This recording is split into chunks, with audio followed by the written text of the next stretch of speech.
Mari kita bersama-sama membaca kitab suci dari kitab Paulus kepada orang Kristen di Efesus pasal keempat. Dan kita akan membaca dari 31 dan 32. Efesus pasal keempat, kita membaca bersama-sama dari 31 dan 32. Hari ini saya harap kita bisa selesaikan pasal yang keempat ini. Saya membaca satu kali lalu semua menyusul. 31 sampai 32. Segala kepahitan, kegeraman, kemarahan, pertikaian, dan fitnah hendaklah dibuang dari antara kamu. Demikian pula segala kejahatan. Tetapi hendaklah kamu ramah seorang terhadap yang lain, penuh kasih, mesra, dan saling mengampuni, sebagaimana Allah di dalam Kristus telah mengampuni kamu. Semua membaca. Segala kepahitan, kemarahan, pertikaian, dan fitnah hendaklah dibuang dari antara kamu. Demikian pula segala kejahatan. Tetapi hendaklah kamu ramah seorang terhadap yang lain, penuh kasih mesra, dan saling mengampuni, sebagaimana Allah yang di dalam Kristus telah mengampuni kamu. Sekali lagi, satu diganti kamu dengan aku. 1, 2, 3. Pertikaian dan fitnah hendaklah dibuang dari antara aku. Demikian pula segala kejahatan. Tetapi hendaklah aku ramah seorang terhadap yang lain, penuh kasih mesra, dan saling mengampuni, sebagaimana Allah di dalam Kristus telah mengampuni aku. Mari kita berdoa sekali lagi. Tuhan, pimpinlah pikiran kami dan bukalah hati kami untuk menerima firman yang ditanam ke dalam jiwa kami seperti benih yang ditanam di dalam tanah yang subur, sehingga segala firman yang hidup boleh berakar di dalam jiwa kami dan boleh berbuah di dalam hidup kami. Dengar doa kami Tuhan, berkati kebaktian pagi ini sebagaimana Tuhan berkati kebaktian-kebaktian yang lalu, sebagaimana Tuhan memberkati banyak tempat di seluruh dunia. Jangan meninggalkan dan membuang kami. Jadikan kebaktian ini sesuatu kebaktian yang membawa berkat untuk setiap orang yang belajar firman, yang beriman kepada Tuhan. Dan kami boleh menerima bijaksana, kekuatan, cinta kasih, dan juga menerima pimpinan Tuhan di dalam memperbaiki hidup kami selama di dunia ini. Dengar doa kami yang kami panjatkan dalam nama Yesus Kristus, penebus dan juru selamat kami yang hidup. Amin. Saudara-saudara, kita telah berbicara beberapa minggu berturut-turut tentang apa yang disebut sebagai dosa terhadap Roh Kudus.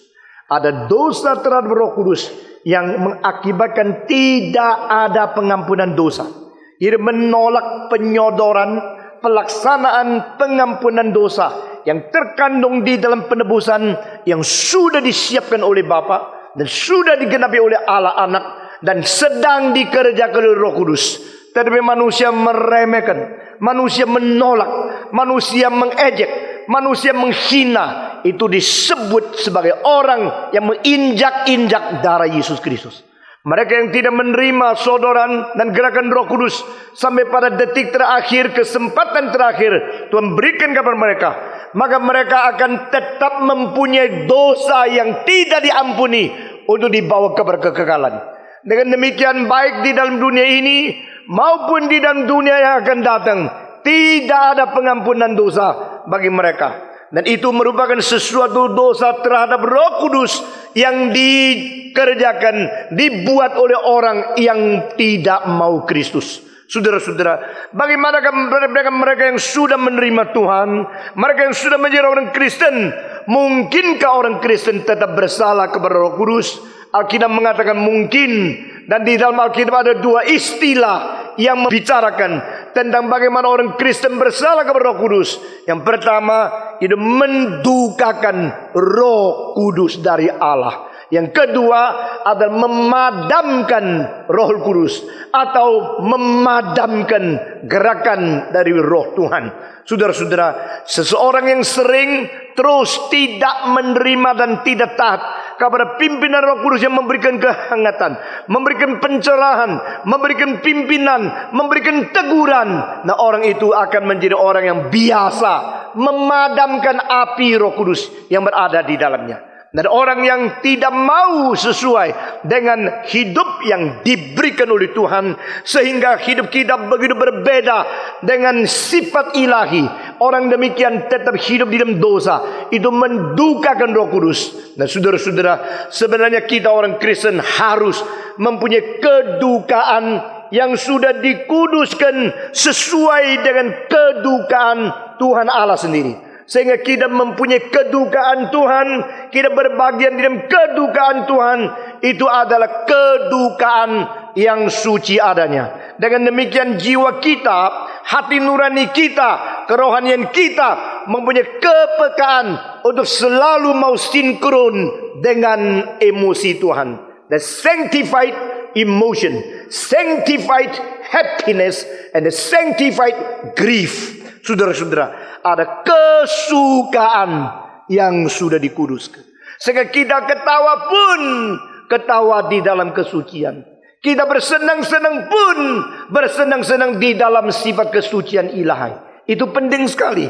Ada orang suka bergurau, ada orang suka jokes, suka perkataan-perkataan bikin orang ketawa. Itu tidak salah. Tetapi jangan ketawa di dalam kenajisan. Jangan bikin ketawa melalui hal-hal yang kotor, yang porno, yang merusak moral, yang bikin orang berpikir tidak-tidak. Saudara-saudara sekalian, mari kita bersuka cita di dalam sifat kesucian, bersenang-senang di dalam sifat kekudusan. Demikian juga kita perlu di dalam kesedihan yang sama dengan sifat Tuhan. Kesedihan yang suci, kesedihan seperti Tuhan sedih. Saudara-saudara, kesedihan yang mematikan, membinasakan, itu adalah kesedihan yang keluar dari orang yang tidak mempunyai pengharapan.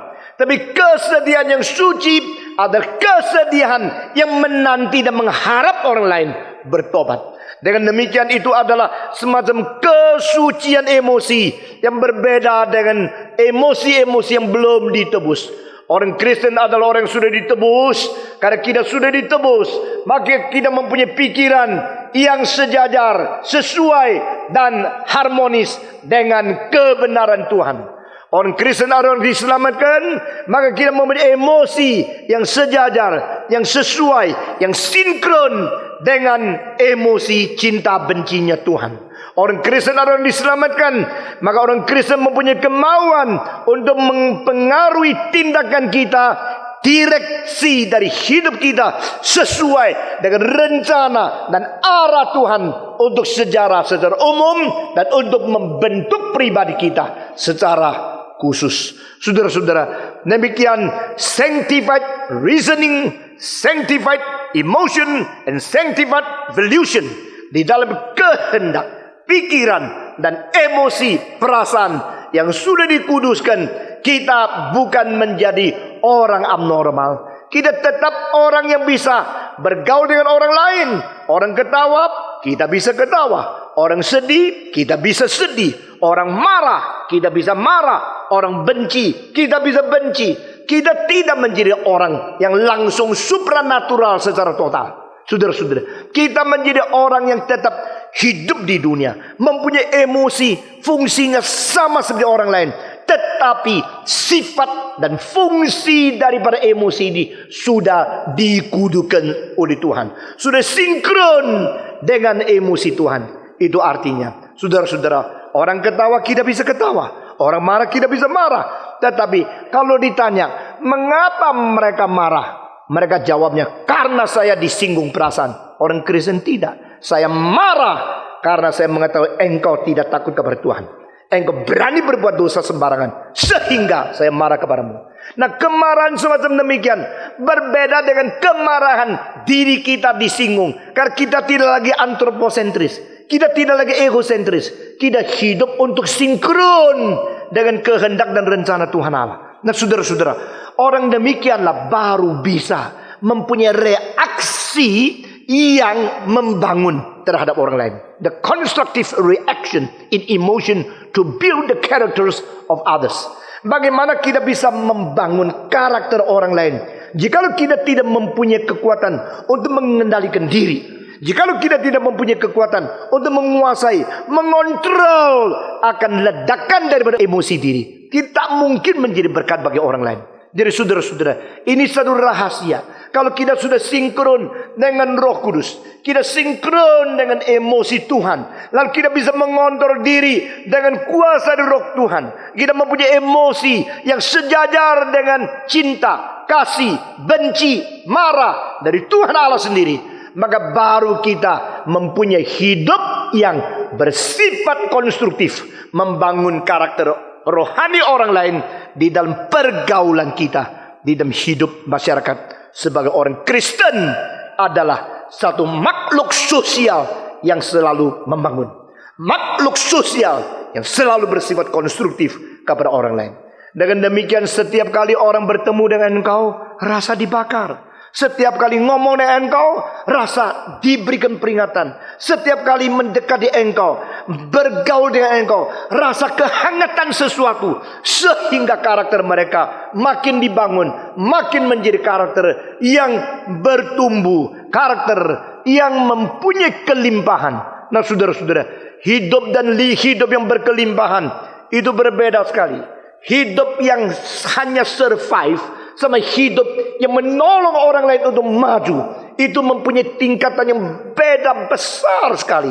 Pada satu kali saya tabrak, di dalam tabrakan itu muka saya banyak lukanya, dan saya dijahit di sini sana, dan mengalami sesuatu keadaan yang sangat sekali tidak mempunyai perasaan di bagian pipi sebelah kiri, karena sudah begitu kebal, seperti kulitnya tebal sekali. Dan saya dibawa ke rumah sakit. Selama 26 hari di rumah sakit itu, karena gegar otak, tidak boleh gerak. Dan dengan Liberium, Valium, saya harus tenangkan diri selama 26 hari. Tidak boleh banyak omong, tidak boleh bergerak banyak, dan tidak bisa sikat gigi sendiri, tidak bisa cuci muka sendiri, tidak bisa ganti pakaian sendiri. Segala sesuatu harus ditolong oleh orang lain. Lalu saya cucurkan air mata. Saya seorang yang begitu hiperaktif, yang begitu tidak bisa diam. Sekarang kau menjadi begini. Lalu di situ saya mulai memikirkan perbedaan antara hidup sama hidup yang berkelimpahan. Hidup itu tetap hidup, belum mati yaitu hidup dong. Napas tetap ada, mata tetap bisa bergerak, otak bisa tetap sadar, manusia tetap bernapas. Tetapi bedanya, saya bukan saja tidak lagi bisa menolong orang lain, bahkan mengerjakan hal yang paling minimal untuk cuci muka sendiri pun tidak bisa. Hidup tidak. Hidup yang bagaimana? Hidup yang miskin, hidup yang kasihan, hidup yang tidak bisa merawat diri, hidup yang tidak bisa lagi memelihara diri. Itu hidup yang tidak ada fungsinya di dalam konstruktif kepada orang lain. Nah saudara-saudara sekalian, saya kira banyak orang Kristen seperti ini. Banyak orang Kristen harus dirawat, harus didoakan, harus dianjurkan, harus dididik, harus diajarkan. Baru dia bisa selalu diingat, baru hidupnya tidak menyeleweng. Tetapi seharusnya tidak demikian. Seharusnya engkau yang terus menerima didikan firman Tuhan. Apalagi setiap minggu mendengarkan khotbah seperti ini. Engkau sudah mempunyai kesadaran diri, mempunyai kekuatan untuk memelihara diri. Bahkan mengalirkan sesuatu untuk menjadi berkat konstruktif, membangun rohani orang lain. Saudara-saudara sekalian, itu sebab pada 2 ayat terakhir Paulus memberitahu kepada kita hal-hal hidup yang tidak beres itu bagaimana. Karena hidup yang tidak beres berlainan sekali dengan hidup rohani yang beres. Dan ayat 31 dia memberikan 6 istilah yang sangat kurang baik, tetapi sangat sering kita temukan di dalam masyarakat, di dalam sosial, di dalam pergaulan kita sehari-hari untuk memberikan peringatan kepada orang Kristen. Paulus berkata di sini di dalam ayat yang ke-31, dia mengatakan kepada orang-orang Kristen, segala kepahitan, kegeraman, kemarahan, pertikaian dan fitnah hendaklah dibuang dari antara kamu, Demikian juga segala kejahatan. Dan di dalam ayat ini kita melihat ada 6 istilah, yaitu berturut-turut. Pertama adalah kepahitan, kedua adalah kegeraman, ketiga kemarahan, keempat pertikaian, kelima pengfitnahan, dan keenam kejahatan. Nah, saudara-saudara, istilah-istilah yang dipakai di sini di dalam bahasa Grekanya sangat jelas. Semua bersifat negatif dan semua bersifat yang sama sekali destruktif. Saudara-saudara, yang disebut di sini pahit, kepahitan itu pikria, dan kegeraman atau kemarahan yang dendam di dalam itu bahasanya ada themos, dan kemarahan yang nyata di luar itu ada orge. Lalu sesuatu keramaian ribut tidak habis itu adalah krauge. Lalu ada lagi istilah yaitu mengfitnah, itu blasfemia, dan terakhir kejahatan itu kakia. Saudara-saudara, di dalam bahasa Greka dipakai 6 istilah berturut-turut di sini yang mempunyai arti yang sangat negatif. Saudara-saudara, pertama, kepahitan. Kepahitan merupakan sesuatu pembentukan daripada karakter sehingga akhirnya dia menjadi orang yang di bawah sadarnya simpan ketidakrelaan hidup dan tidak rela melihat orang lain, karena dia selalu melihat segala sesuatu dari kacamata negatif dan pesimis. Saudara-saudara, action is equal to reaction. Ini adalah hukum kedua dari itu fisika dinamika Sir Isaac Newton. Saudara-saudara, Newton termasuk salah seorang paling besar pengaruh di dalam sejarah ilmiah. Dan dia adalah seorang yang menemukan gravitasi dan seseorang yang menetapkan fondasi pengetahuan ilmu di dalam abad-abad yang terakhir, kira-kira 3-4 abad ini. Newton seorang yang begitu penting, dan dia menemukan sesuatu kekuatan yang imbang disebut action is equal to reaction. Misalnya, sekarang saya mendorong meja ini dengan kekuatan 50 kilo.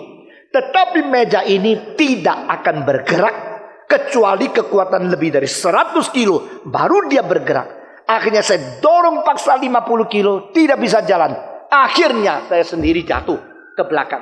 Nah, ini adalah action menuju ke arah sana. Akibatnya adalah karena tidak bisa mendorong, saya menjadi mental. Ini adalah reaction. Nah, action saya ada action aktif, aksi yang aktif. Dan action menimbulkan reaction. Reaction daripada tembok itu ada reaction yang pasif, karena dia tidak bergerak. Tapi karena kekuatan dia di situ, engkau dorong dia tidak bisa, engkau sendiri terdorong balik. Dengan demikian, reaction itu ada reaction yang negatif, bukan aktif. Saya secara aktif mendorong dia secara pasif mendorong saya kembali. Itu namanya reaction. Nah, hukum ini kalau diterapkan di dalam psikologi, saya kira itu sama. Berarti orang itu kalau memang selalu tidak menerima cinta kasih yang sejati, akibatnya di dalam hatinya tersimpan sesuatu kepahitan yang di bawah sadar. Sehingga secara tidak sadar pada saat-saat tertentu akan muncul dari mulutnya kalimat-kalimat yang pahit. Nah, saudara-saudara, kadang-kadang engkau bilang, orang itu baik ya. Kita ngomong apa saja, jawabnya manis. Ngomong apa saja, kita marah, juga dia jawabnya manis. Memang dalamnya kebanyakan gula kali, tapi dasar kencing gula. Saudara-saudara, tadi ada semacam orang bukan demikian. Dalamnya itu entah ada apa, ngomong apa saja, dijawabnya tajam sekali. Jawabnya itu nyindir luar biasa. Jawabnya itu keras sekali. Engkau pasti mempunyai pengalaman ketemu dengan orang semacam demikian. Bolehkah saya pergi? Mau pergi, apa pergi? Urus sendiri. Nah, jawabnya begini. Bagaimana hari ini? Hari ini sama, setiap hari jelek. Nah, saudara-saudara, ngomong apa saja pahit. Ngomong apa saja selalu keluar kepahitan. Nah, kita hari ini mari kita melihat ya. Paulus mengatakan engkau sudah menjadi orang Kristen. Tidak demikian. Harus tinggalkan, buang kepahitan. Itu bitterness. Saudara-saudara, bitterness mengapa menjadi sesuatu unsur pembentukan karakter? Karena mungkin engkau dari kecil tidak diperlakukan secara wajar oleh orang tuamu. Karena mungkin engkau pernah mengalami kepahitan karena engkau diperlakukan secara tidak adil. Karena mungkin engkau pernah ditipu oleh orang lain, khususnya orang Kristen. Apalagi kalau yang menipu itu pendeta atau majelis. Akibatnya engkau menjadi orang yang menaruh dendam. Engkau mempunyai kepahitan yang tersembunyi di dalam bawah sadar. Dan engkau tidak sadar bahwa itu telah mengakar di dalam jiwamu sedalam-dalamnya. Sehingga engkau bukan mau, bukan sengaja, bukan memang keinginannya merusak hubungan dengan orang lain. Tapi karena kepahitan itu sudah cokol, seperti akar-akar yang jahat, sudah menggerogoti dan sudah memegang seluruh tanah di dalam jiwamu. Sehingga engkau sekarang hanya bisa menerima hasil yang keluar daripada kepahitan sebagai akibat daripada adanya itu akar-akar yang jahat itu. Nah, saudara-saudara, kita bertobat adalah satu peristiwa yang terjadi pada satu ketika. Tapi setelah bertobat, kita memerlukan sesuatu perubahan total yang menjadi sesuatu transformasi dan pembentukan karakter ulang. Nah, saudara-saudara, jangan kira, oh saya sudah born again, saya sudah diselamatkan, maka semua beres sendiri. Saudara-saudara, orang-orang yang sama-sama menerima Calvinisme adanya di Swiss menjadi negara terkaya. Tapi Calvinisme diajarkan tetap malas, etos kerjanya lemah sekali. Kenapa? Apakah Max Weber mengatakan di mana Calvinisme di situ pencipta kapitalisme? Itu boleh dibenarkan?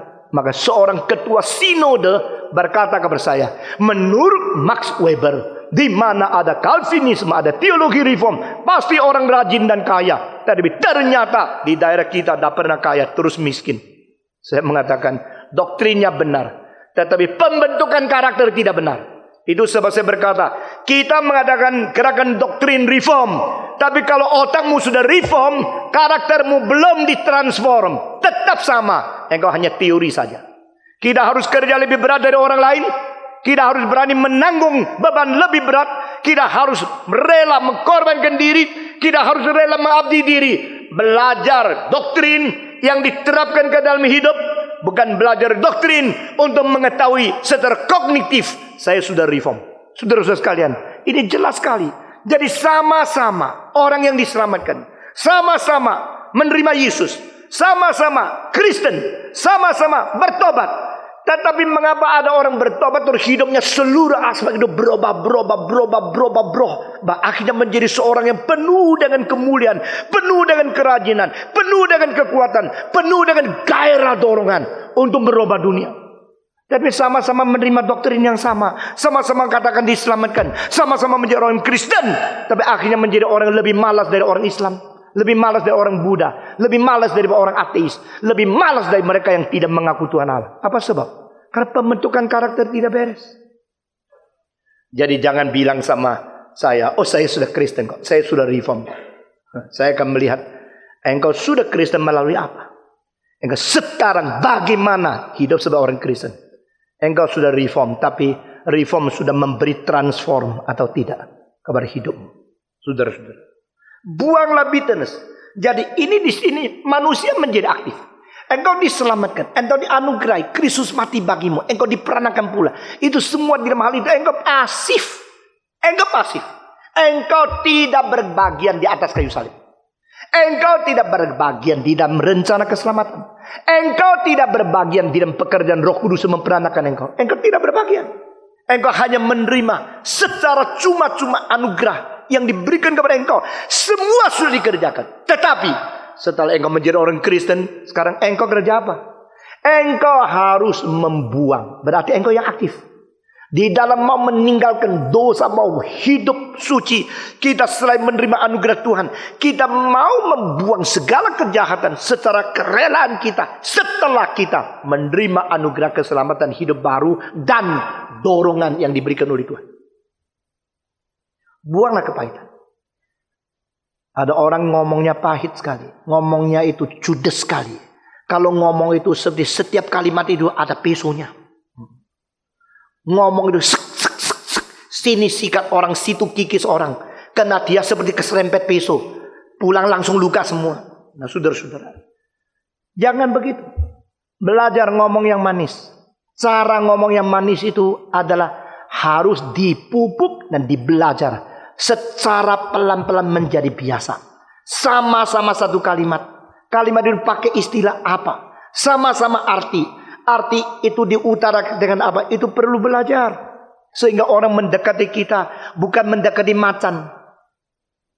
Ketemu sama kita bukan ketemu sama singa. Ketemu sama kita itu pegang-pegang langsung merasa kehangatan. Saudara-saudara, engkau kalau pegang sapi, ya, pegang di mananya? Kalau pegang kuda, pegang kepala. Kalau pegang sapi, pegang pantatnya. Karena begitu pegang kepalanya sapi, dia langsung tanduk. Tapi kalau pegang kepalanya kuda, dia diam-diam. Kalau kepala kuda dipegang, dia tidak marah.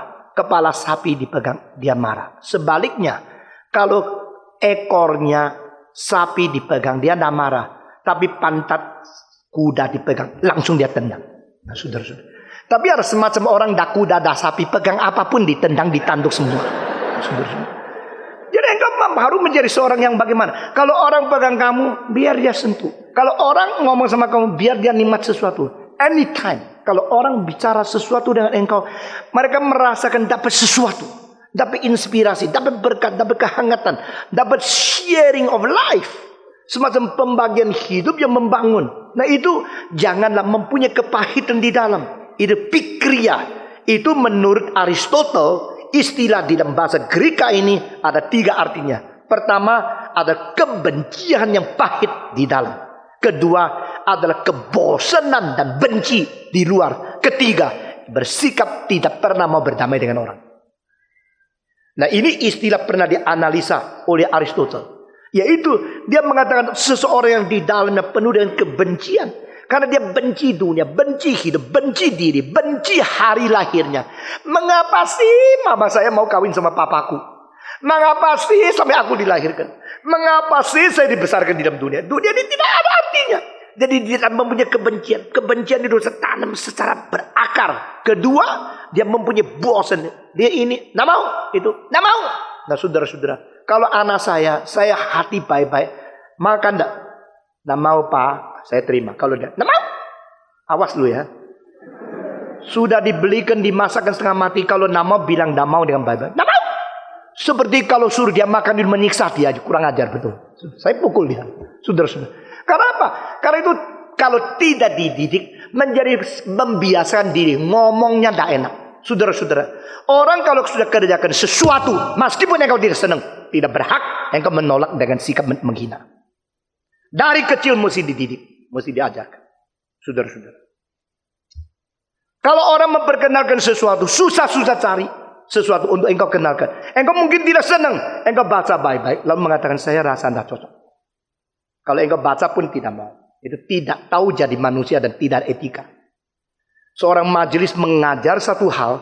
Bukan dengan kalimat tapi dengan contoh. Dia kalau sama saya pergi membesuk orang miskin. Orang miskin itu waduh. Rumahnya begitu sederhana. Kursinya itu rotanya pecah-pecah. Dan kalau kita duduk di situ itu tidak hati-hati bisa jebol. Karena memang miskin sekali. Tetapi majelis itu begitu masuk tidak menyatakan kalau dia tidak senang tempat itu. Selalu dia rasa nikmat duduk di situ. Lalu disuguhkan teh. Teh itu teh yang begitu biasa. Ya. Sama sekali tidak ada istimewanya. Tetapi bukan gelasnya itu sudah pecah. Ada cuilan di depan. Kalau tidak hati-hati bisa pecah ini. Tapi majelis yang tua itu waktu menerima sesuatu bahkan dari orang paling miskin. Dia waktu minumnya seperti menikmati sesuatu yang indah sekali. Saya lihat di sebelahnya. Saya belajar. Gitu. Waktu itu saya masih umur 20 lebih. Saya baru sadar. Semua kerajinan orang. Semua pengorbanan orang. Semua pengabdian orang. Tidak peduli menyampai standar kita atau tidak. Itu toh dari motivasi yang baik. Kita harus memperlakukan dengan baik. Saudara, mungkin engkau tidak sadar berapa banyak sikap engkau sudah mengecewakan orang lain.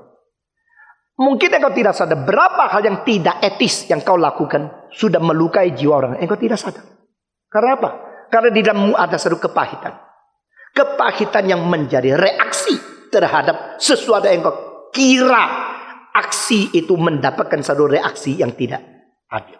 Mengakibatkan satu kebencian. Maka Aristoteles mengatakan istilah pikria ini di dalamnya ada kepahitan. Kedua, di dalamnya itu ada kebencian dan kebosanan. Bosan, ini tidak mau, itu tidak mau. Nah saudara-saudara, seperti penawaran orang, kebaikan orang lain, itu semua akan merugikan, merusak kamu. Padahal orang tidak ada pikiran itu. Ini menjadi semacam paranoia, yaitu terus pikir mau dirugikan oleh orang lain. Paranoid berarti jiwa yang terus pikir orang lain mau merusak engkau, mengancam engkau. Saudara-saudara, orang menawarkan sesuatu kepadamu, engkau seperti dia mau merampas hartamu aja.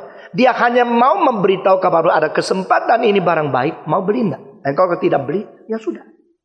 Setiap penawaran orang, setiap pengabdian orang, apalagi pengorbanan orang dengan motivasi yang baik itu jangan dibalas dengan benci, bosan dan sebagainya. Dan pikria juga berarti tidak bersifat dan tidak bermotivasi mau bersahabat dengan siapapun.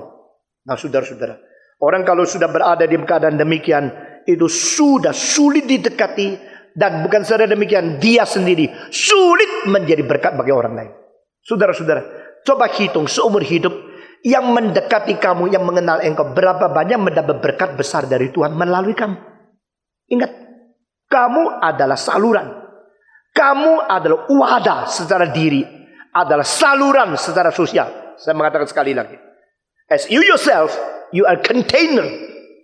As a social being, you must be a channel.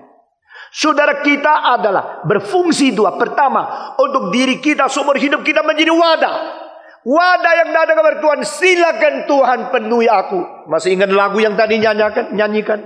Fill my cup Lord. Oh Tuhan, penuhi cawanku. Aku mau penuh dengan cintamu. Aku mau penuh dengan sukacita surgawi. Aku mau penuhi dengan kuasa. Aku mau dipenuhi dengan berkat. Aku mau dipenuhi dengan firman. Kebenaranmu, kesucian penuh. Ini wadah. I am a container.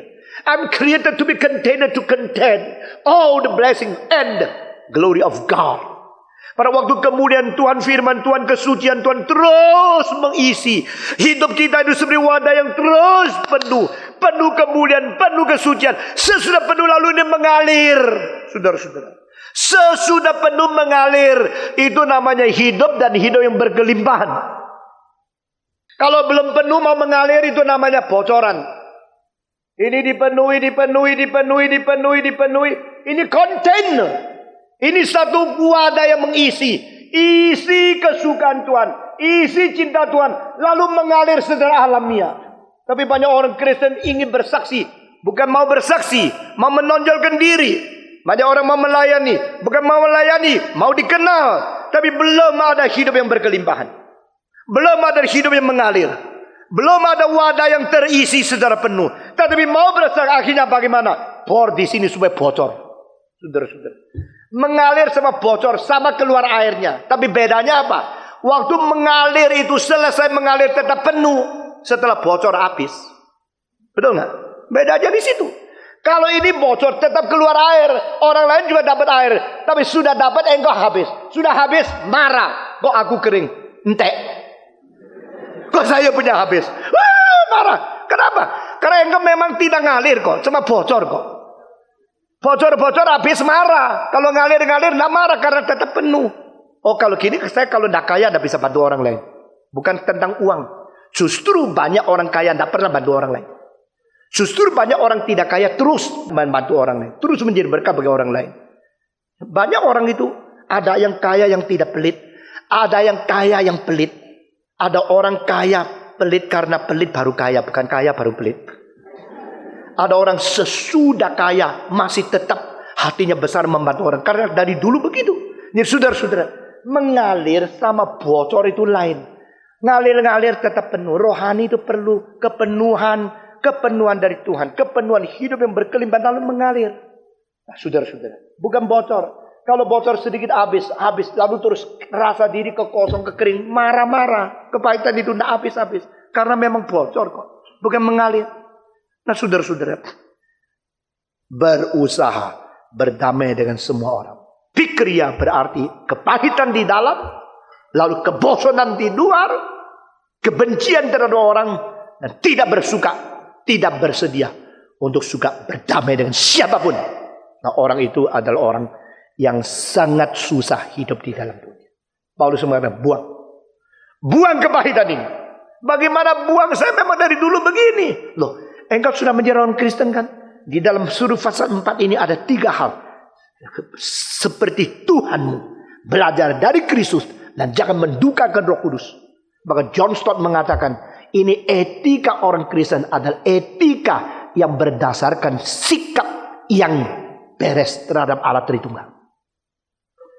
Etika orang Kristen ada etika yang berdasarkan pengertian, pelajaran, dan ketaatan kepada Tuhan. I know my God. I learn from my Christ. And I submit to the guidance of Holy Spirit. Aku belajar dari Tuhan Bapakku. Aku belajar dan mengikuti teladan Kristus Tuhanku. Dan aku mentaati pimpinan Roh Tuhanku. Ketiga hal ini menjadikan kita beretika yang benar. Kita bertindak tanduk yang benar, saudara-saudara sekalian. Kedua, di sini katakan semacam kebencian yang tersimpan di dalam. Dalam bahasa Indonesia diterjemahkan kegeraman, semacam benci yang tersimpan di dalam. Ini kedua.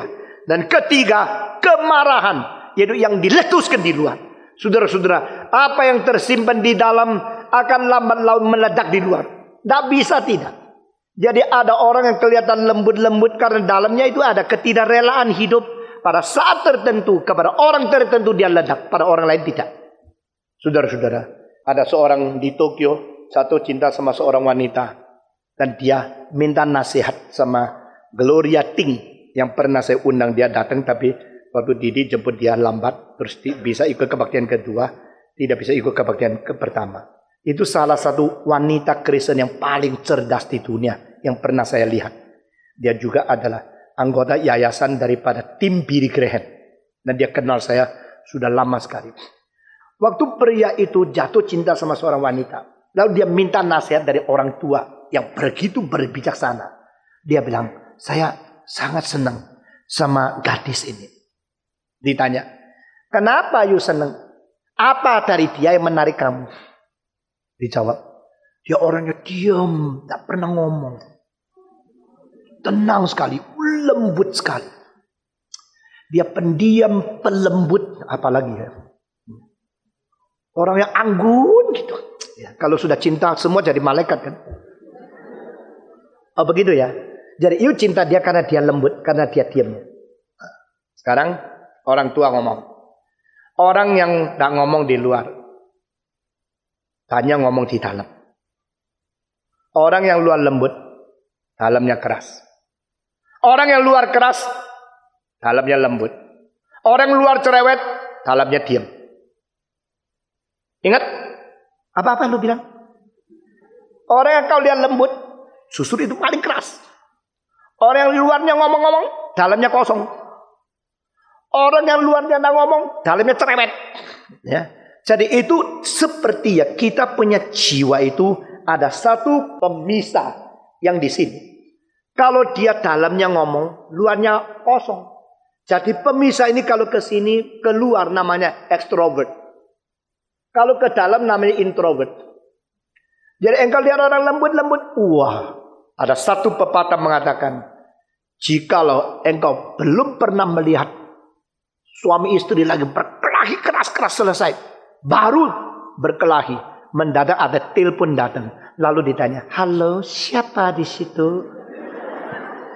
Engkau belum pernah mengetahui apa itu 4 musim, katanya. Mendadak dari musim panas menjadi begitu alim dan tinggi. Halo, siapa? Selamat pagi. Wah, saudara-saudara. Jadi yang berada di dalam itu kalau kebencian, kedengkian, lalu pada waktu-waktu tertentu meledaknya seperti gunung meletus.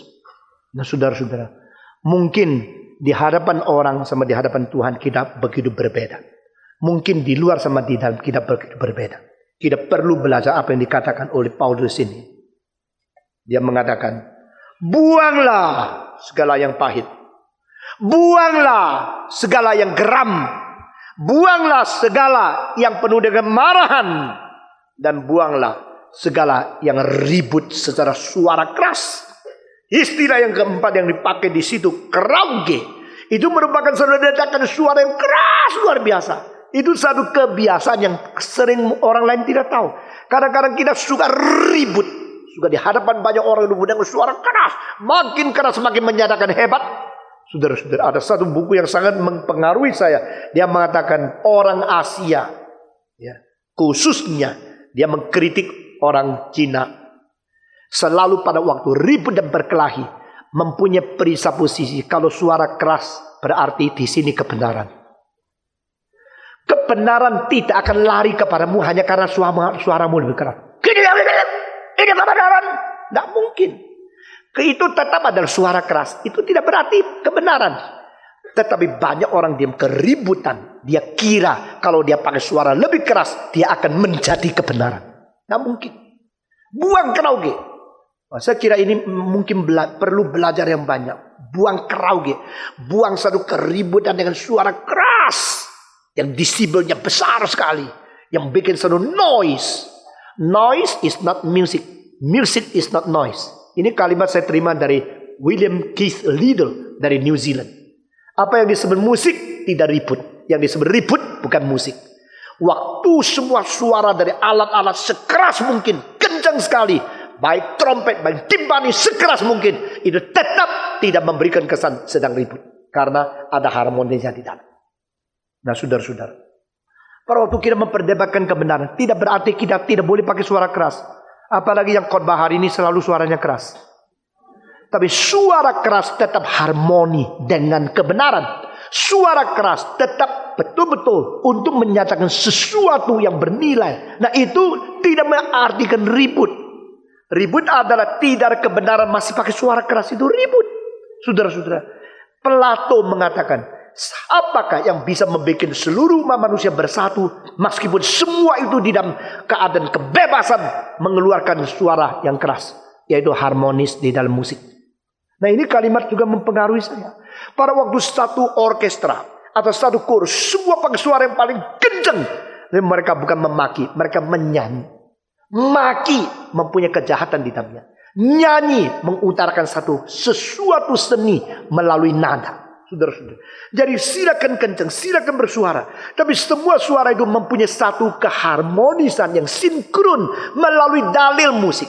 Nah itu music is not noise. Noise is not music. Piano yang terbaik, dua piano. Dimainkan oleh dua pianis yang terbaik, lagunya beda. Menjadi ribut tak karu-karuan. Satu main Debussy. Yang satu main Beethoven. Dua-dua lagu yang indah. Tetapi satu nadanya D, satunya B flat, lalu semua itu seluruhnya ritma, semua sama karena sama-sama waktu simultaneous. Akibatnya menjadi keributan. Saudara-saudara sekalian, kadang-kadang kita mempunyai hal yang kita kira baik, tapi kita paksakan kepada orang lain. Akibatnya adalah menjadi keributan yang tidak perlu. Paulus mengatakan krauge ini dibuang juga. Ini keempat. Saudara-saudara, bukan saja demikian, dia mengatakan blasphemous. Ini berarti sudah mempunyai rencana untuk merusak nama orang lain. Nah saudara, ini satu persatu menjadi meningkat kepada kerusakan destruktif luar biasa.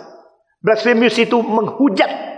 Istilah menghujat di sini diterjemahkan ke bahasa lain, yaitu mengumpat dan memfitnah. Maksudnya adalah hatimu sudah mempunyai rencana supaya orang itu dirusak namanya. Hatimu itu sudah mempunyai rencana supaya orang itu diturunkan reputasinya. Maka engkau membikin sesuatu yang tidak ada. Nah saudara-saudara, yang bukan fakta. Kalau waktu engkau sudah mulai membentuk sesuatu cerita yang sama sekali tidak sesuai dengan fakta, maka berarti engkau sudah menaruh hati yang jahat dengan pikiran-pikiran yang tidak beres untuk menjatuhkan orang lain. Itu namanya blasfemia.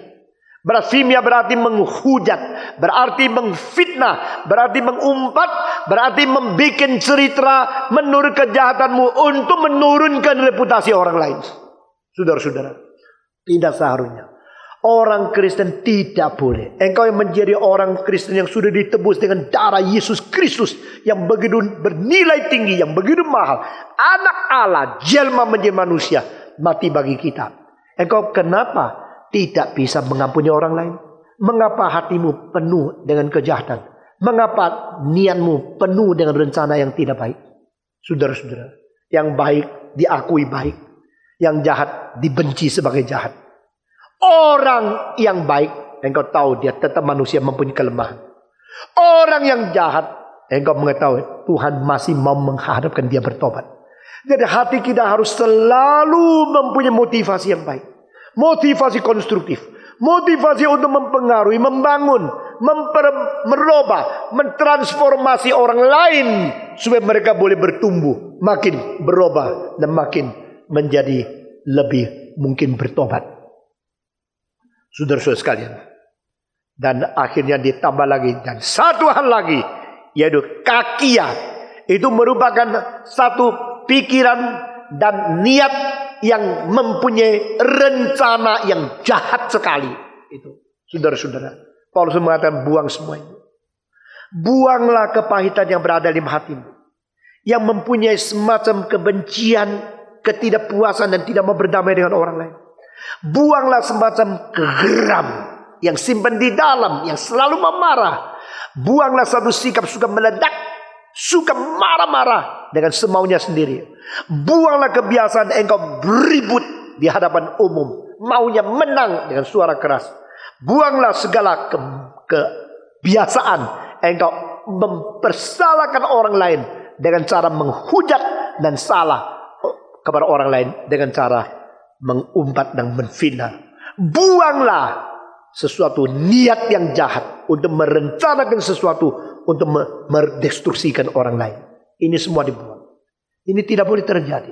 Saudara-saudara, kadang-kadang saya lihatnya. Pada waktu orang Kristen lupa dia Kristen, dia bisa berbuat lebih jahat dari orang bukan Kristen.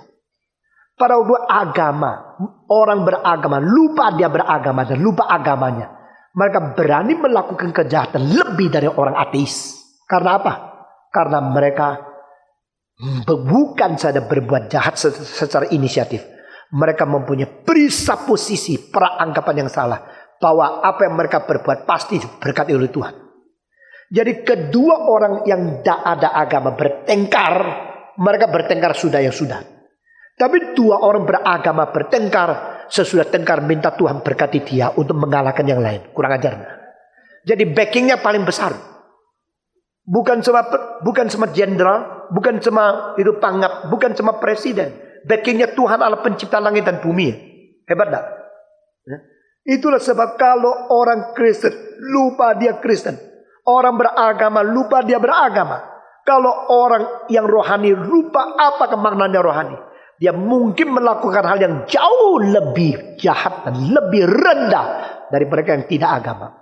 Saudara-saudara, kira-kira 30 tahun yang lalu, seorang Perdana Menteri daripada Afrika, dia mengatakan yang bikin dunia perang cuma 4. Pertama agama, kedua uang, ketiga kuasa, dan keempat perempuan. Saudara, saya pernah pikir kalimat itu benar juga. Karena cinta kasih tak karu-karuan. Atau karena merebut di dalam seks. Akhirnya perang. Lalu memperalat seluruh militer untuk mendukung. Karena uang, karena keuntungan, profit. Itu menjadi peperangan itu semua tahu. Karena agama perang itu juga sering terjadi. Di mana ada agama yang menaruh dendam dan tidak mau mengampuni. Tidak mempunyai kasih dan hanya mempunyai kedendaman. Itu peperangan di dalam agama. Lebih hebat daripada peperangan apapun. Di Thailand. Ada orang bawa saya pergi ke satu kuil. Untuk melihat arsitektur Buddhisme. Dan keadaan agama mereka dan sebagainya. Waktu saya lihat itu ada Buddha yang tidur. Panjangnya kira-kira 6 meter, 7 meter. Seluruhnya dilapis dengan emas. Seluruhnya. Ini masih bukan hebat. Yang paling penting bukan ini. Saya waktu lihat, tuh lapis emas seluruh Buddha begitu besar. Ini kalau di negara lain bisa dijarah atau diambil atau tidak ya. Ini emas loh. Kalau Monas kan susah diambil karena begitu tinggi. Mau naik ke atas mesti lewat lift. Mau lift mesti bayar. Sampai di situ juga ada ketemu emasnya. Karena di atasnya situ. Tapi ini bisa dijamah kok. Kere-kere sedikit, dapat emas sedikit. Ini tidak penting, Pak Stephen. Yang penting apa? Dia suruh saya lihat di satu tempat yang tinggi dua. Ada satu Buddha kecil. Yang dibikin dari giok. Seluruhnya giok. Giok itu biasanya cili-cili gitu loh. Yang kita pakai itu.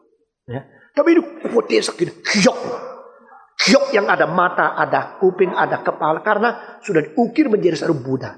Maka kuil itu disebut Ifu Miao. Kuil Buddha Giok. Jadi Buddha Giok yang berada di kuil itu dianggap membawa berkat untuk bangsa dan negara. Lalu orang itu mengatakan, lucunya ya Pak Stephen ya. Karena di mana ada Buddha Giok ini, di situ ada damai. Maka semua negara kepingin damai, maka semua negara merebut Giok ini. Untuk merebut Giok ini supaya bisa damai, selalu terjadi peperangan. Lucu sekali, betul-betul lucu ya. Demi damai harus rebut supaya damai di sini. Demi damai mengakibatkan rebut. Akhirnya untuk damai harus perang dulu baru damai. Supaya saya boleh mendapat perdamaian, saya perang dengan kamu. Lalu mendapatkan Giok itu. Datang di sini. Lalu damai ke sini. Cilaka. Damainya ada di Thailand. Burma, Myanmar. Ngamuk. Pada waktu tentara mereka kuat, mereka datang merebut lagi. Perang lagi. Selama berapa ratus tahun. Peperangan Myanmar sama Thailand. Diakibatkan mau damai kalau ada Giok ini. Akhirnya Giok ini menjadi sumber tidak damai. Nah saudara-saudara, inilah manusia. Kadang-kadang teori kita itu semua benar.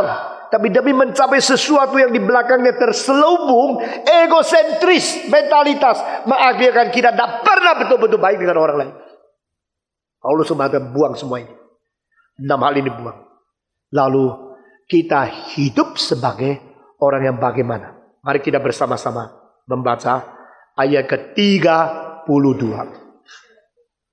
Efesus pasal 4 ayat yang ke-32.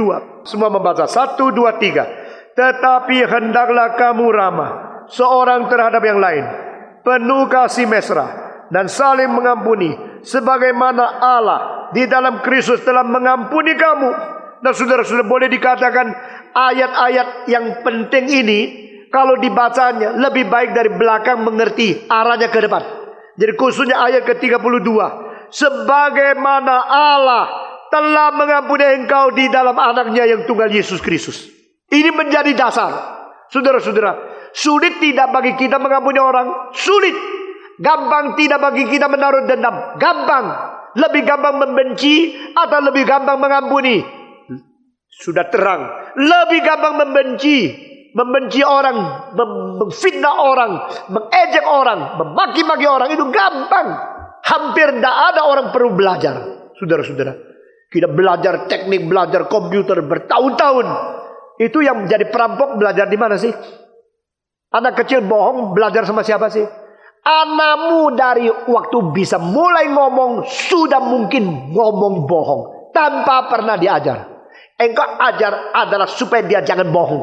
Berarti waktu dia bohong tidak pernah kau ajarkan. Kenapa begitu ya? Waktu bohong kita pukul, kita hadik dia, kita maki dia, kita ajar dia, kita memberikan sesuatu pendidikan supaya tidak bohong. Tapi waktu dia bohong itu diajar siapa? Tidak ada. Jadi mengampuni tidak gampang, tetapi mendendam gampang. Meramahkan kepada orang lain dengan segala kesopanan tidak gampang. Tapi menunjukkan sifat yang sangat provokatif itu gampang.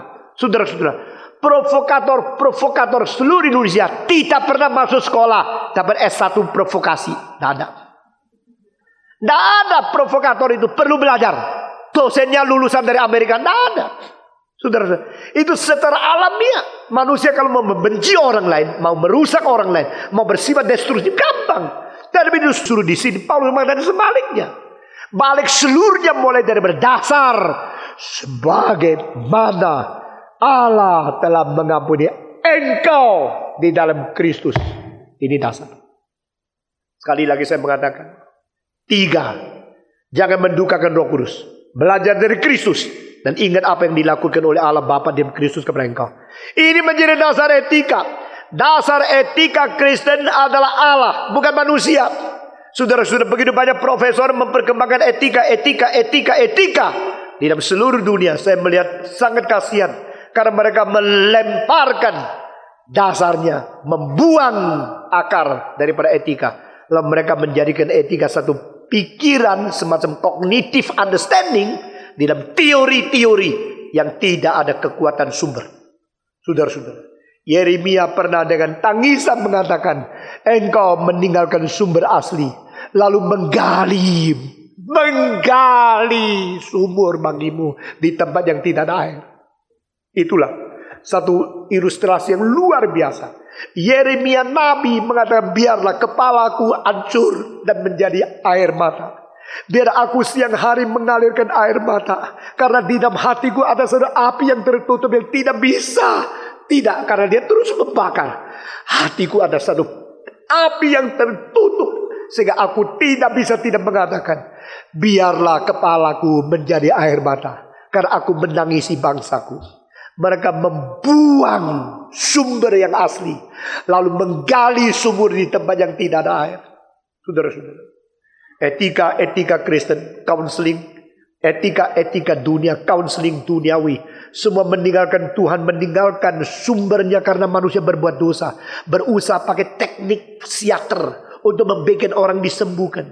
Dan saya akhirnya melihat yang disembuhkan tidak banyak, yang mendapat uang melalui counseling banyak, tetapi banyak yang tidak berjalan dengan baik-baik. Etika mulai daripada mengenal Allah. Bijaksana mulai daripada takut kepada Allah. Kemarin di dalam mengajar filsafat Asia, kira-kira 200 lebih yang daftar dan 40 orang lebih yang sudah ditolak karena tidak ada tempat yang cukup. Mungkin lain kali saya membuat kuliah, saya mau sewa gedung yang lebih besar untuk mendidik filsafat-filsafat yang penting kepada dunia ini. Saudara-saudara, saya mengatakan di dalam pembentukan konsep bijaksana, perjanjian lama ada 3 prinsip. Melalui 3 prinsip itu engkau menjadi orang yang berbijaksana. Lain sekali dengan bijaksana yang dimengerti oleh filsafat Chinese, filsafat India atau filsafat Greka. Filsafat Greka yang disebut bijaksana adalah prinsip-prinsip dan dalil-dalil baik di alam maupun di dalam diri manusia tentang hidup, makna, dan kelakuan melalui inisiatif manusia yang mencintainya. Jadi itu namanya filosofos. Yang disebut Philharmonic Orchestra. Phil itu berarti senang, cinta. Harmonik berarti keharmonisan. New York Philharmonic berarti sesuatu tim orang-orang yang sangat mencintai keharmonisan suara musik membentuk satu orkestra nama New York Philharmonic Symphony. Demikian orang-orang yang mengejar mau kebenaran, mau cari bijaksana, itu namanya philosophers. Mulai dari seorang yang bernama Pythagoras. Saya bukan seorang bijak, saya hanya seorang yang mencintai bijaksana saja. Socrates, saya tidak tahu apa-apa. Yang saya tahu hanya satu. Apa itu yang kau tahu? Yaitu saya tidak tahu apa-apa. Dari situ permulaan. Saudara-saudara. Tetapi dalam kitab suci bukan demikian. Bijaksana di dalam perjanjian lama mempunyai 3 prinsip. Prinsip pertama yaitu takut kepada Allah. Dan itu menjadi dasarnya segala macam bijaksana. Orang yang tidak takut kepada Allah, meskipun beragama, bahkan menjadi alim ulama, bisa menjadi provokator untuk membakar dan menjarah dan segala sesuatu. Saudara, tidak peduli berapa tinggi kedudukan engkau di dalam agama, tetapi berapa dalam perasaan engkau takut kepada Tuhan, itu yang menjadikan engkau orang yang berbijaksana. Ini prinsip pertama. Orang berbijaksana harus mempunyai satu dasar. Takut kepada Allah, the reverence of God, the fear of the Lord is the beginning of the wisdom. Mulainya orang mempunyai bijaksana karena dia takut kepada Tuhan. Takut kepada Tuhan Allah itulah permulaan daripada bijaksana. Apa gunanya orang terus menghakimi engkau, memarahi engkau? Tak ada gunanya. Paling penting engkau sendiri takut kepada Tuhan. Engkau ada perasaan Kewajiban kepada Tuhan Allah. Perasaan takut itu menjadikan engkau beretika. Kedua, prinsip bijaksana yang kedua di dalam kitab suci Perjanjian Lama, yaitu mengenal kesucian ilahi. Recognize and you know the holiness of God. Mengenal yang paling suci itu bijaksana. Barang siapa mengenal Tuhan, bukan mengenal untuk mendapatkan faedah, mengenal untuk mendapatkan keuntungan, mengenal untuk mendapatkan profit, berkat dari Tuhan, tapi mengenal Tuhan untuk mau mengerti kesuciannya, itu bijaksana. Ini prinsip yang kedua. To understand, to know, to recognize, and to have a relationship with the most holy one. Yang paling tinggi, yang paling suci itu saya kenal, saya bergaul dengan dia, saya berelasi dengan Tuhan yang paling suci. Itu bijaksana. Orang demikian tidak gampang menyeleweng. Karena dimanapun, baik siang, baik malam, dilihat atau tidak lihat, diketahui oleh tidak tahu, diawasi atau tidak, dia sendiri mempunyai penghakiman terhadap diri. Karena yang paling suci sedang melihat saya kenal dia. Itu bijaksana. Ketiga, orang yang mengetahui bagaimana meninggalkan, menjauhkan diri dari segala kejahatan. Itu orang bijaksana. The more you depart from the wickedness, the more you become wise. Orang yang terus mendekati kejahatan, kekotoran, kenajisan, kerusakan, orang itu bodoh. Orang yang terus mendekati segala sesuatu yang merusak moral itu bodoh. Bijak berarti meninggalkan yang jahat. Bijak berarti meninggalkan segala sesuatu yang kotor, yang najis, yang jahat. Itu bijak. Jadi ketiga prinsip ini menjadikan kebijakan di dalam filsafat Kristen atau iman Kristen di dalam kitab suci berbeda dengan semua filsafat. Saudara-saudara, di dalam bijaksana timur, khususnya Tiongkok, engkau bisa menemui siasat bagaimanapun asal bisa menang, itu disebut bijak. Jadi kebijakan selalu tidak digabungkan dengan kebajikan. Bijak sama bajik kalau tidak bersatu, itu bukan bijak, itu namanya siasat saja. Itu namanya rencana-rencana hebatnya yang heboh, saudara-saudara. Demikian juga, kita pakai cara apa untuk mencari uang sebanyaknya, silakan. Itu orang pintar, IQ tinggi. Tetapi cara apa yang pintar kalau tidak digabung dengan hati nurani yang bajik, itu tetap dianggap oleh Tuhan kejahatan. Bijak sama bajik harus bersatu. Jadi ini tiga prinsip. Takut kepada Tuhan, mengenal Dia adalah yang suci, yang tertinggi. Dan ketiga, berniat untuk menjauhkan diri dari kejahatan. Itu orang bijak. Dan saudara-saudara sekalian, dengan demikian kita sekarang mengenal Tuhan itu menjadi dasar etika. Demikian mengenal Tuhan menjadi dasar perubahan daripada hidup kita sehari-hari. Maka dari belakang kita baca ke depan, Paulus mengatakan, ingat, sebagaimana Allah Bapa mengampuni engkau. Ingat, ini sebagai satu dasar, satu pengalaman. Engkau mengalami tidak? Kecuali engkau tidak.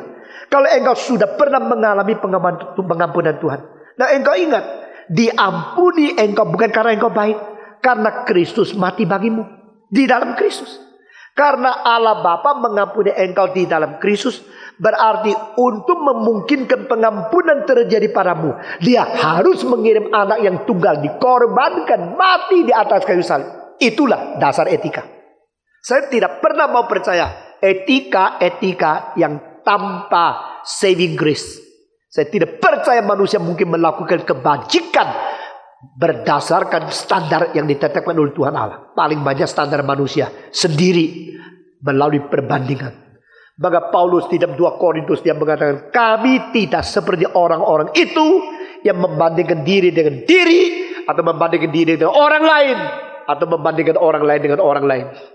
Membandingkan orang dengan orang, membandingkan diri dengan orang, membandingkan diri dengan diri. Itu ketiga-tiganya mungkin terjadi dalam dunia psikologi, tapi bukan di dalam dunia kerajaan Tuhan.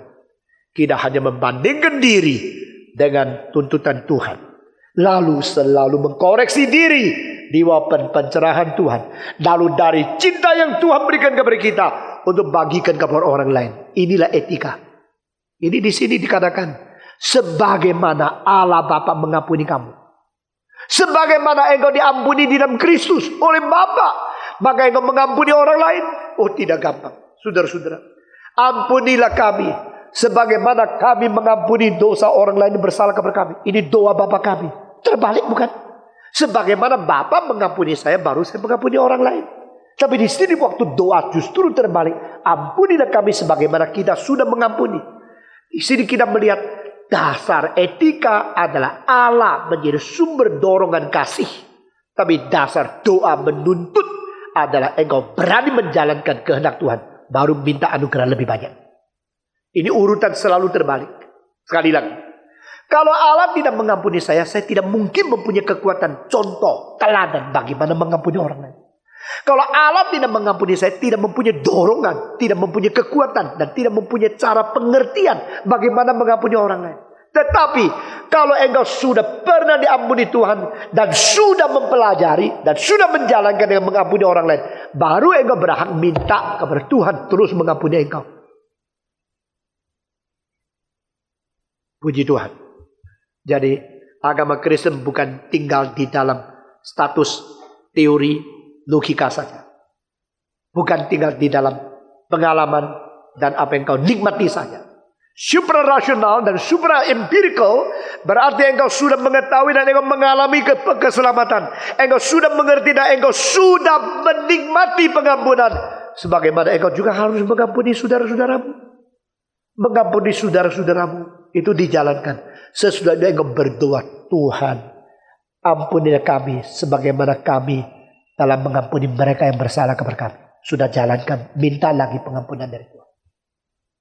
Baru engkau berhak hidup terus menikmati pengampunan dari Tuhan. Kedua, di sini Paulus mengatakan dari kalimat terakhir menuju kepada itu saling mengampuni dan penuh kasih mesra. Saudara-saudara, kasih kalau sejati menyentuh hati nurani. Kasih kalau bikin-bikin menjadikan orang itu terheran-heran dan hatinya ingin berontak. Kasih tidak bisa dipura-pura. Percuma engkau bilang sama anak kecil, saya cinta kamu, sayang loh, aku cinta kamu loh. Nanti bulunya berdiri semua dia. Kalau engkau betul-betul mencintai seseorang, dia rasa sendiri. Dia tidak usah ngomongin, tidak usah diteoriin. Karena kasih itu sesuatu kesejatian yang dari hati kontak kepada hati. Dengan kasih mesra yang sungguh-sungguh. Nah saudara-saudara, ayat ke-32 dan ayat ke-31 begitu kontras. Ayat 31 penuh dengan kepahitan, kebencian, kedendaman, kemarahan, keributan, fitnahan, dan kerusakan, dan kejahatan yang direncanakan. Ayat ke-32 berselainan sekali. Karena kita bukan orang seperti itu. Kita namanya Kristen. Ingatlah, karena kita sudah mempunyai Kristus. Kalau Kristus sudah menjadi contoh, di dalam Kristus kita mendapatkan pengampunan, kita juga mengampuni orang lain. Kalau orang hati sudah mempunyai pengampunan, semua orang dianggap orang yang harus diampuni. Maka tidak ada kepahitan lagi yang mengganggu dia. Dengan demikian, kelakuan dia dan tindak tanduknya tidak sulit untuk mempunyai kasih mesra. Saudara-saudara, jabat tangan sama orang lain, ngomong sama orang lain, senyum sama orang lain. Semuanya itu sungguh-sungguh. Senyumnya, hangatnya, sukanya itu sungguh-sungguh. Itu bukan bikin-bikin, bukan palsu. Yang palsu itu palsu, yang sungguh-sungguh. Tidak ada satu bersamaan. Saudara-saudara, kalau dalam sudah mengalami pengampunan Tuhan, Tuhan sudah mengampuni, ya sudah, kita mengampuni orang lain. Jangan lupa Yesus mengatakan ada seseorang yang diampuni oleh tuannya, uang banyak tidak usah bayar. Lalu dia keluar ketemu seorang yang pernah hutang dia sedikit, langsung ditangkap masuk ke penjara. Akhirnya orang lapor kepada tuannya mengampuni dia. Bawa dia kemari. Lalu dia dipukul, dipenjarakan juga. Barang siapa yang tidak mengampuni orang lain, Tuhan juga tidak mengampuni. Tuhan sudah pernah mengampuni engkau. Tapi engkau tidak baik kepada orang lain. Nanti Tuhan ambil kembali anugerah daripadamu. Tuhan menghajar kamu. Tuhan menarik kembali anugerah daripadamu. Dan engkau akan mengalami kecelakaan yang besar sekali. Saudara-saudara, biar kita sopan dan mempunyai kasih mesra kepada orang lain. Dan kita membaca sekali lagi pasal ke-31, baca istilah yang berada di dalam 32. Kita membaca bersama-sama. Semua membaca. Tetapi hendaklah kamu ramah seorang terhadap yang lain, penuh kasih mesra dan saling mengampuni, sebagaimana Allah di dalam Kristus telah mengampuni kamu. Tetapi hendaklah, ini perintah. Ini satu imperatif. You must be. You must be merciful. You must be good toward others. Engkau hendaklah kamu ramah satu terhadap yang lain. Ramah di sini itu istilah bahasa Grekanya ada Kristos. Dan cuma beda satu huruf dengan Kristos. Saudara-saudara. Karena engkau di dalam Kristus, engkau harus mempunyai keramahan. Karena Kristos, maka engkau perlu Kristos. Saudara-saudara. Ramah. Jadi memperbaiki orang lain. Melakukan orang lain yang baik. Saudara-saudara. Orang kalau diperlakukan dengan sungguh-sungguh jujur dan baik, orang itu akan menjadi lebih baik sedikit. Dengar ya kalimat ini ya. Kalau orang itu telah diperlakukan secara curiga dan tidak baik, orang itu akan menjadi lebih tidak baik sedikit. Kenapa banyak anak jadi anak nakal? Karena tidak pernah dapat dorongan kepercayaan orang tuanya. Kau nakal ya? Kau anak nakal ya? Kurang ajar ya? Dia bilang, ya sudah, lu bilang gua nakal, ya tak nakal terus.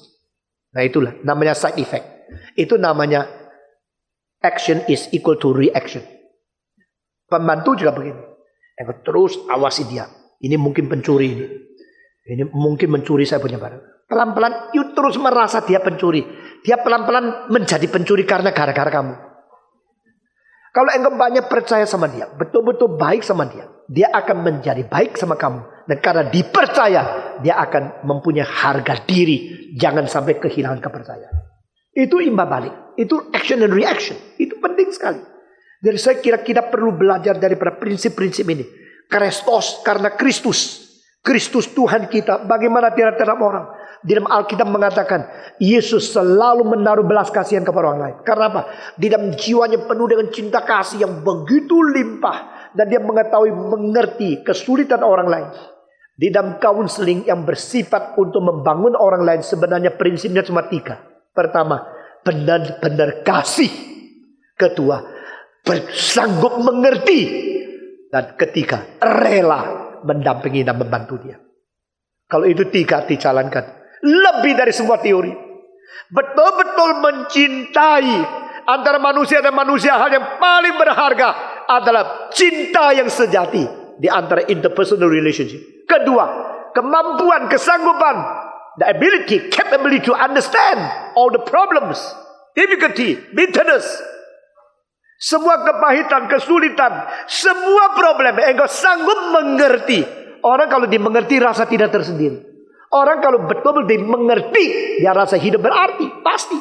Ketiga, engkau rela, willingness to help, to reconstruct. Rela mendampingi, rela membantu, rela membawa keluar dia dari kesulitan. Itu saja. Ini semua dasar yang paling sederhana. Tapi kalau mau diakademiskan, mau dijadikan teori, rumit sekali. Tapi jangan sampai engkau sudah belajar semua teori yang rumit, akhirnya kehilangan yang paling dasar beberapa hal. Saudara-saudara, mari kita kembali kepada dasar. Mengapa saya bisa mengampuni orang? Mengapa saya bisa menjadi baik kepada orang? Mengapa saya bisa meramahkan diri kepada orang? Mengapa saya bisa menjadi pembangun bagi orang lain? Hanya satu, karena saya sadar saya diampuni Tuhan. Saya yang tidak layak diampuni Tuhan, kok sudah diampuni. Mengapa saya tidak baik kepada orang lain? Kalau Tuhan begitu baik sama saya, mengapa saya pahit terhadap orang lain?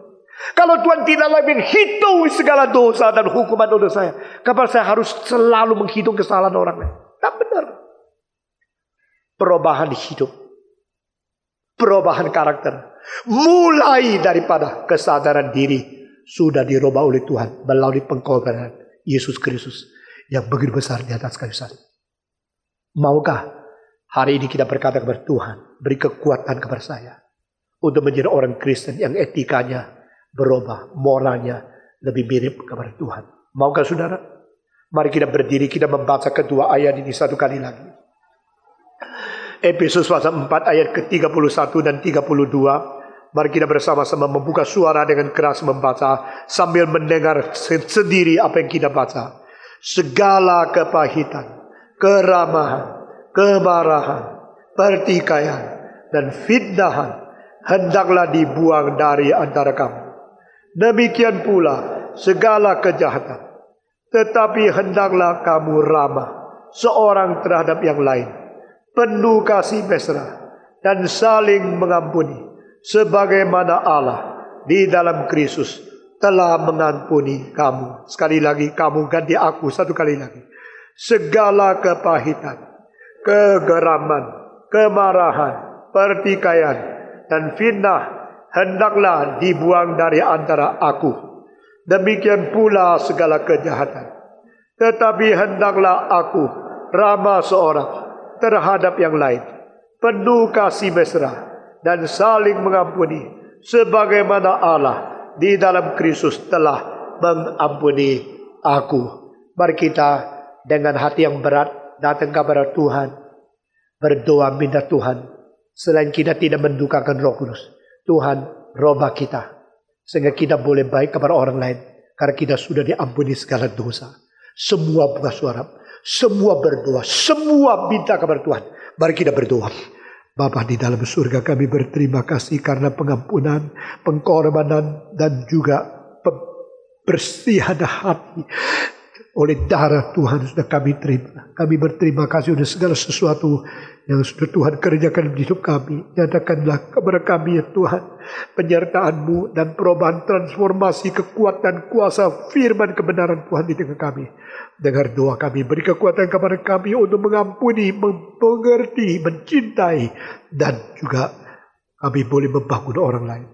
Pakailah kami Tuhan, buanglah dari kami akan segala kepahitan, kejahatan, kegeraman, kebencian, keributan, sehingga kami tidak menjadi orang yang mempermalukan nama Tuhan. Dengar doa kami Tuhan, dalam nama Yesus Kristus, penebus dan juru selamat kami yang hidup, kami berdoa. Amin.